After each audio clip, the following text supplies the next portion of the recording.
Okay, we are going to jump right in to this week's thrift flips. I made sure that I created a holly jolly video for you all since Christmas is what you want to see next. The first thing I'm doing is taking this beautiful tea bag container. It's a wooden box that I gotten off of one of the mystery boxes that I got from Sammy at Unicorn Dust Designs.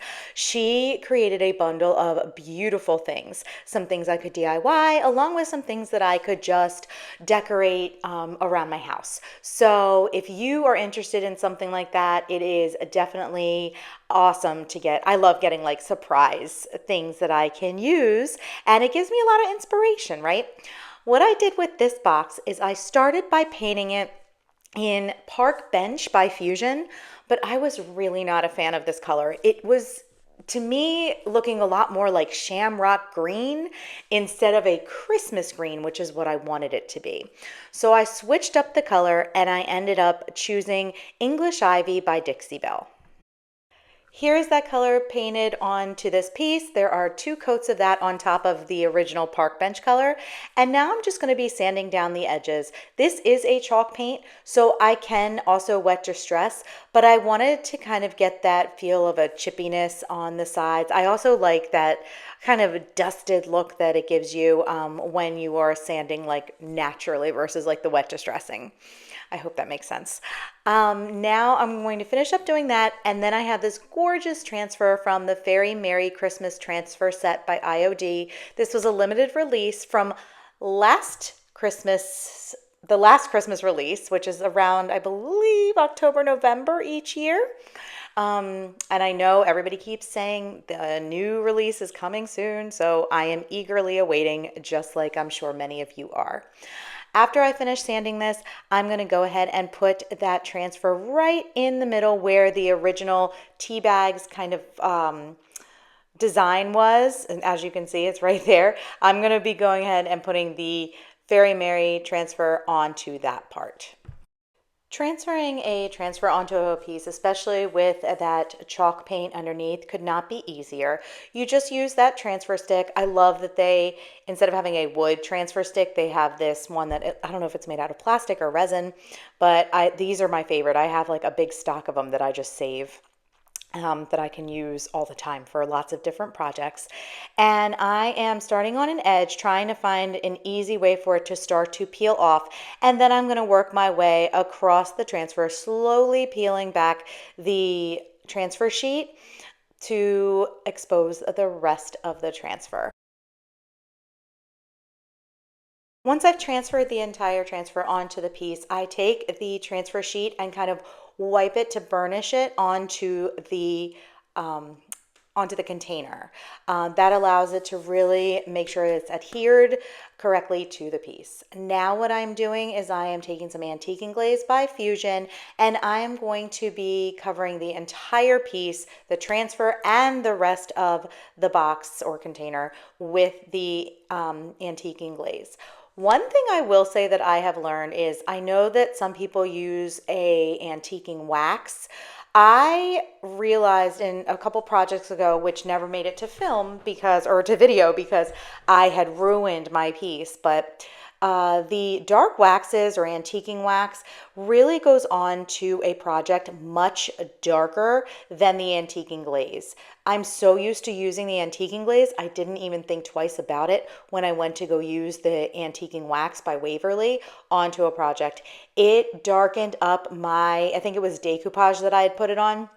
It had darkened it up so much so that it kind of ruined the gorgeous color that was in the rice paper or the decoupage paper. So just be mindful of that. The antiquing glaze does look different and it kind of goes on differently than the antiquing waxes that you might use from different brands. There's one more step in this project. This container did come with a lid.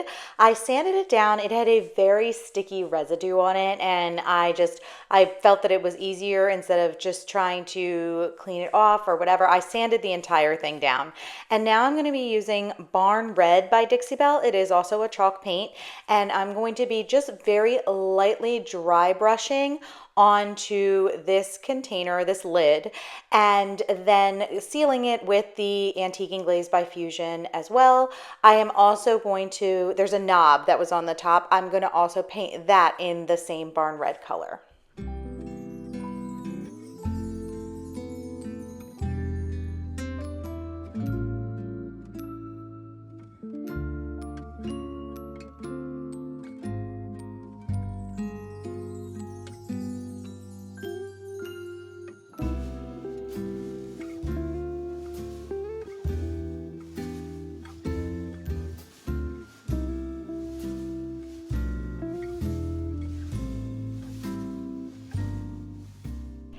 Up next, I have this adorable little wooden like tray, bin, I don't know, it has a handle in the middle and then two compartments.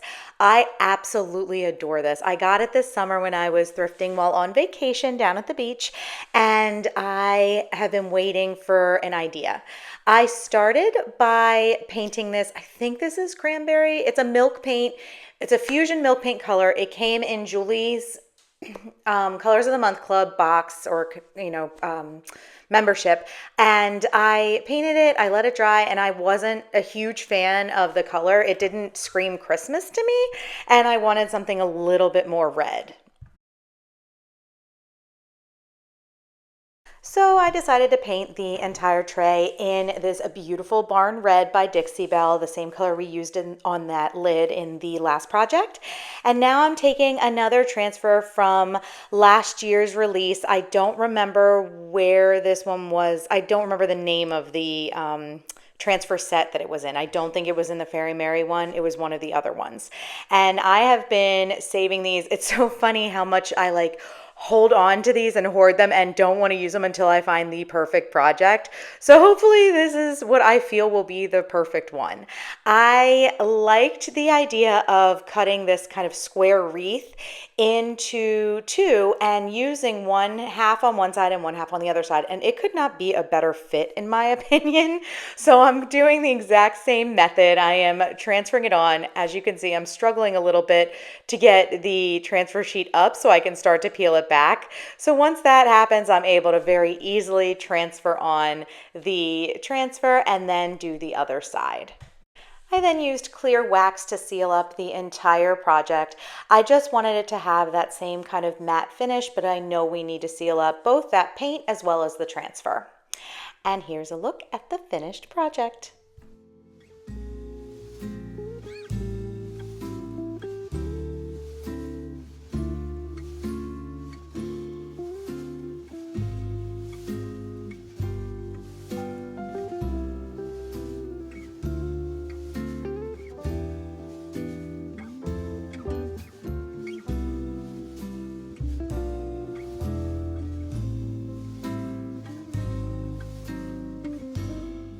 Next, I have this monster of a project. This is a huge wooden bin that I found at the Goodwill bins, and it is, I mean, I was so excited about it. It is definitely handmade. It is 21.5 inches long, about 11.5 inches in width, and then a little over 11 inches in height. It is a big bin, and I envision this as a bin that could hold like blankets right next to your sofa, or just collect the kids' stuff, like anything like that is kind of like how I see this piece. It had a little bit of a crack or some part that had like scraped away, or a little bit of a chip in it, and I did have to glue that together, which I did with some wood glue. That's on the inside of the box, but my hope is with that, adhering that together, letting it sit overnight, and then painting it with some all-in-one paint on the inside of the box, I'm hoping that that alleviates the problem. I'm not a woodworker. That is definitely not something that I have a talent in yet. So I'm slowly learning project by project. I'm painting the outside of this box in that English Ivy, which is that chalk paint by Dixie Belle. And the inside will be painted in Putty by Fusion. Here is that Putty by Fusion. I just absolutely love how Fusion paint goes onto a piece, especially wood. It's amazing. This is one of Royce's new Christmas papers. It is a part of the holiday, it's not a holiday release. I think it's just her release this fall, because I think there's a lot of other papers that were released that are not holiday themed. But I am obsessed with this paper. I knew right when I saw it, the first thing I thought was, I'm going to take this and I'm going to use them on some wooden scrap wood to make some shelf sitters. And, I thought it was going to be done there. And then I got an inspiration. I had an idea, and it inspired me to try what became a very lengthy project, but I could not be more thrilled.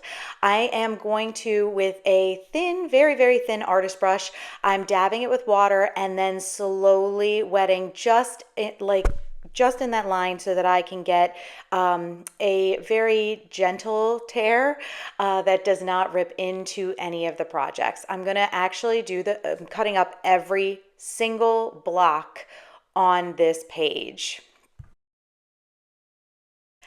I chose from the set of postage stamp pieces that were on this decoupage paper, I chose the ones that had more of a warm tone to them. So some of those postage stamps look like they had more of a gray, white, like a brighter white, and then the other ones were more of a warm white or a beige color.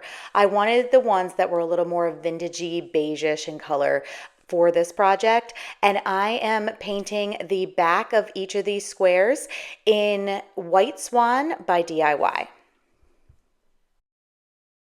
Before I get started with decoupage, I do want to give a light distressing to the edges of this box. It is very rustic in general, so I felt that distressing really would lend itself to that same style.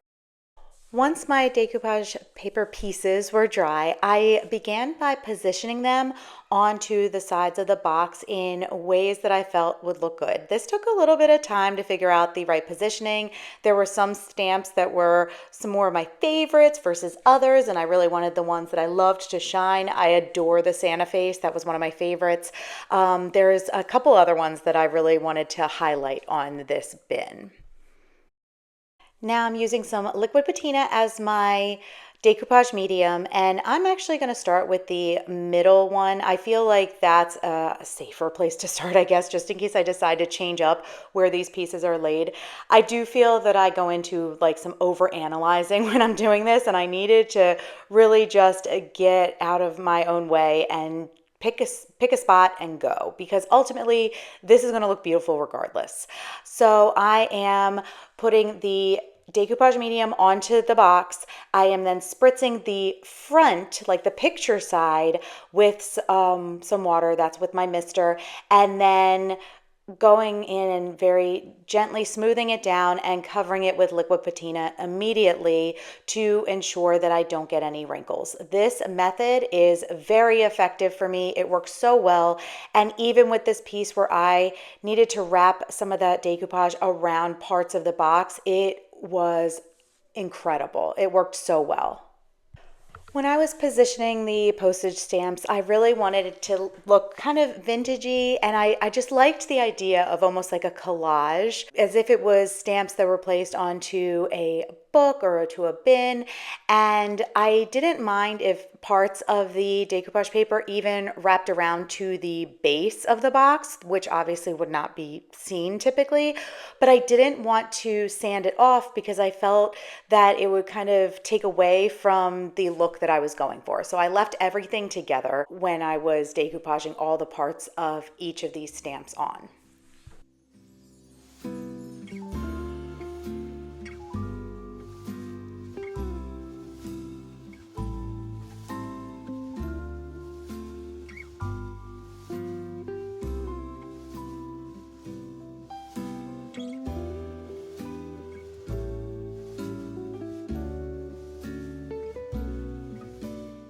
Once I was finished decoupaging all those pieces on, I sealed the entire piece with liquid patina all around the outside. The inside did not need any sealing. I still haven't figured out what I want to do to kind of finish up the handles. So I would love any ideas that you may have. Overall, I'm in love with this project. I definitely am going to be keeping it for myself, at least for this year. And please let me know which of these projects was your favorite. I really thank you for being here with me today, and I look forward to seeing you again next time. Have a wonderful, wonderful week.